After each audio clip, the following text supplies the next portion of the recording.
హైదరాబాద్ మహానగరంలో జిహెచ్ఎంసీ పరిధిలో ఓఆర్ఆర్ లోపల ఒక్కటంటే ఒక్క సీటు కూడా కాంగ్రెస్ పార్టీకి పొరపాటున కూడా ఓఆర్ఆర్ లోపల ఒక్కరు కూడా ప్రజలు నమ్మలేదు, కాంగ్రెస్ని ఒక్క సీటు కూడా ఇవ్వలేదు. అట్లాగే బీజేపీకి కూడా అడ్డిమారి గుడ్డి దెబ్బ అన్నట్టు ఒక్క సీటు వచ్చింది తప్ప ఒక్కటంటే ఒక్క సీటు కూడా రెండు జాతీయ పార్టీల కాంగ్రెస్ కానీ బీజేపీకి కానీ ఇయ్యలేదు, మీరు నమ్మలేదు.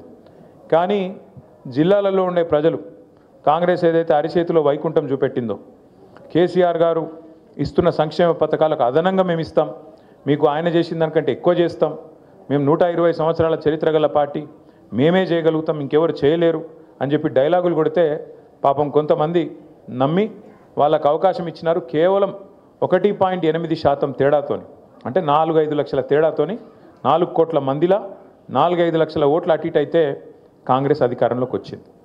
మరి వచ్చిన తర్వాత ఇప్పుడు సరిగ్గా 22 నెలలు దాటి 23 నెలలు నడుస్తూ ఉన్నది. 23 నెలల్లో కాంగ్రెస్ ప్రభుత్వం ఏం చేసింది హైదరాబాద్లో కానీ బయట తెలంగాణలోని జిల్లాల్లో కానీ అని ఆలోచించుకుంటే నాకంటే బాగా మీకే అర్థమవుతుంది.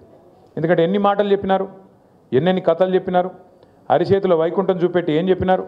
నేను మొన్న సూర్యాపేటకు పోయినా, అక్కడ జగదీష్ రెడ్డి గారు పిలిస్తే ఏదో కార్యక్రమం, మన పార్టీ కార్యక్రమం ఉంటే పోయితే మన నాయకుడు ఒక ఆయన ఇంట్లో ఛాయ్ తాగుతందుకు ఆగమన్నాడు.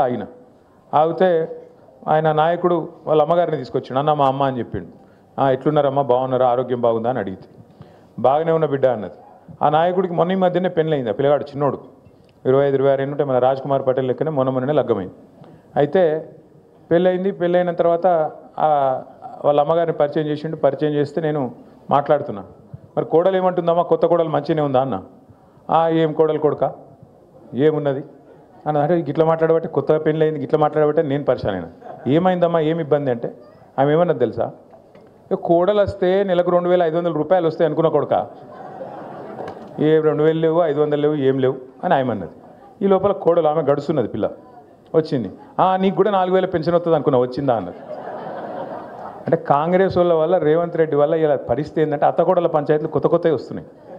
2,500 వస్తాయని అత్తగారు అనుకున్నది, కోడల పిల్ల 2,500 తెస్తుందని అత్తమ్మ ఆశపడ్డది. అత్తమ్మకు 4,000 వస్తాయని చెప్పి వాళ్ళు అనుకున్నారు.